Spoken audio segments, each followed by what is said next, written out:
mu mugambwe Sahwanya Frodebu barashima ingingo y'ubutungane bw'u Burundi yo guhagarika abakekwa kuba barateguye bakanashyira mu ngiro igandagurwa ry'umukuru w'igihugu Melchior Ndadaye. Ndakumana icegera cy'umukuru w'uyo mugambwe avuga ariko ko hari amakenga ku baronse imitahe mpuzamakungu yo kubahagarika kuko imigenderanire y'u Burundi n'ayandi makungu itifashe neza. Aho rero Ndakumana akibaza ko abakekwa ko icyo cyaha bari mu bihugu byo hanze bigoye kuzobafata. Reka tumwumvirize. Twebwe ku mugambwe Sahwanya Frodebu icyo nomenyesha abarundi n'amakungu nuko kuva Ndadaye agandaguye inzego zitorewe n'abanyagihugu zigatembagazwa, twamye dusaba yuko ukuri umuco byoje habona kuri iyo dosiye. Ninaco gituma twitwaye ku rwego rw'umugambwe Sahwanya Frodebu, ninaco gituma umuryango wa Ndadaye w'amaraso witwaye, ninaco gituma n'ubushikiriza manza Ministeri Publique nayo nyine yitwaye. Urubanza rukaba ruri muri sentare ntahinyuzwa. Ko umuco rero uja habona kuri ibyo byabaye, nta muntu numwe ndumva avuga yuko umuco utoja ahabona. Je kugubwira ko Ndadaye yaragandaguwe, inzego zaratembagajwe, abantu batari bake barapfuye, baba bategetsi cyangwa n'abanyagihugu. Uyo muntu we batifuza ko ibyo bintu byose byoja habona, ko ukuri komenyekana yobarinde. Ntawe ndumva abo maze kumviriza boss bavuga bati ukuri kurakenewe kuri iyo dossier kukaja habona.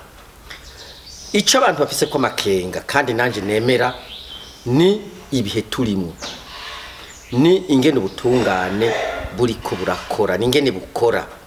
Kuko ubutungane bwakora neza iyo dossier iba yaheze mu myaka y'igihumbi kimwe amajana 1994 na 5 byatevye yari ko yaheze.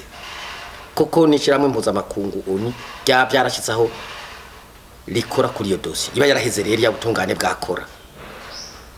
Ko nari haheze imyaka 25 nuko ko ubutungane busa n'ubwananiwe.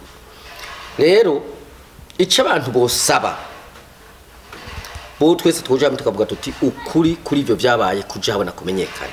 Mugabo tuje twumvikana tuti habe umwuka mwiza mu gihugu, ivyo byose bishoboke, kuko urubanza mwene uko ntushobora gucibwa hatari umwuka mwiza mu gihugu, birashobora gutera ingorane kandi gusumba.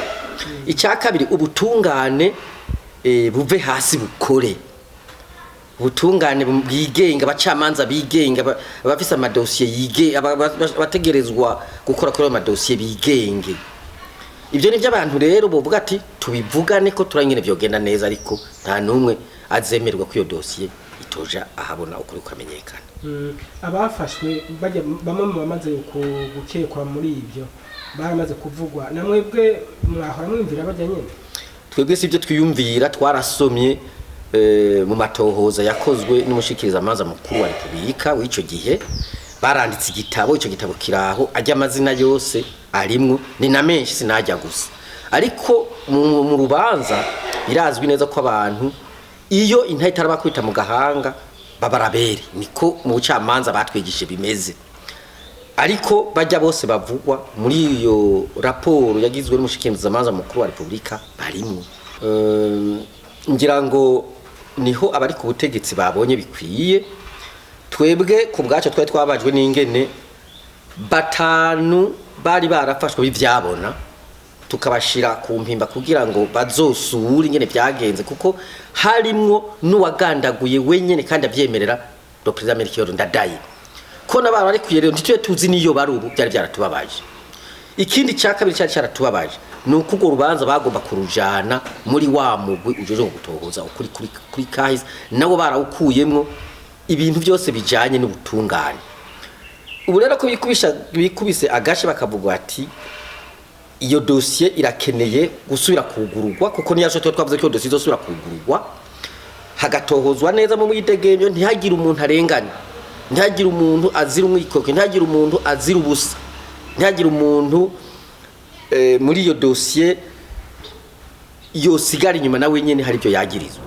ivyo twebwe mu mugambwe Sahwanya Frodebu byofuma biteba ariko bikaba ariko cya kibazo nakubwira nti umwuka uri mu gihugu ubucamanza butigenga bizogenda guta abantu urumva bamwe bavuga ko ari hanze ko narumvise ko menga n'ibitaye yarasohotse none ko Burundi bwikuye mu masentare yose mpuza makungu bizogenda gute ko Burundi bukugirana imigenderanire mibi n'ibihugu abo bantu bari bizogenda gute twebwe rero batufise amakenga menshi kuri ivyo bibazo mbega nyene bizogenda gute nyene ko bavuye mu masentare bashobora gufata bajya abantu ivyo sino byizera cyane kuko subwa mbere leta y'u Burundi isavye amakungu ibihugu bimwe ko bibafatira abo byikeka ko bagirizwa ibicangwe biriya ariko nta no muyigiza afata ikizere si kinini rero ko bashobora gufata bajya abantu ndace nizeye cyane